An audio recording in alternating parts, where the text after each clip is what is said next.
ఈ వీడియోలో series extension comment board అయితే తయారు చేయడం కోసం ముందుగా ఎలక్ట్రికల్ కాంపోనెంట్స్ అయితే తీసుకుందాం. Switches, sockets, wires, 3-pin top leg, fuse holder, indicator. ఒక పీవీసీ షీట్ మీద ప్రాపర్ మార్కింగ్ తీసుకుని వీటన్నిటికి బాక్స్ అయితే ఫామ్ చేసుకుంటాను. ఇప్పుడు దీన్ని ఇలానే ప్రాపర్ గా పెయింట్ అయితే చేసుకుంటాను. ఇప్పుడు ఈ కట్అవుట్స్ లో మన ఎలక్ట్రికల్ కాంపోనెంట్స్ ని ప్రాపర్ గా అయితే ప్లేస్ చేసుకుందాం. దీని ఫుల్ డీటెయిల్డ్ వీడియో వచ్చేసి షార్ట్ కింద అయితే ఉంటుంది, మీరు ఎక్కడి నుంచి చూడొచ్చు.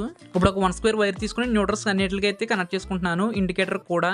ఇప్పుడు ఎర్త్ వైర్ అయితే కనెక్ట్ చేసుకుందాం. సాకెట్స్ లో ఉన్న ప్రతి టాప్ పిన్ కి అయితే ఎర్త్ వైర్ అయితే కనెక్ట్ చేసుకోవాలి. ఎర్త్ వైర్ వచ్చేసి కంప్లీట్లీ ప్రొటెక్షన్ అనమాట.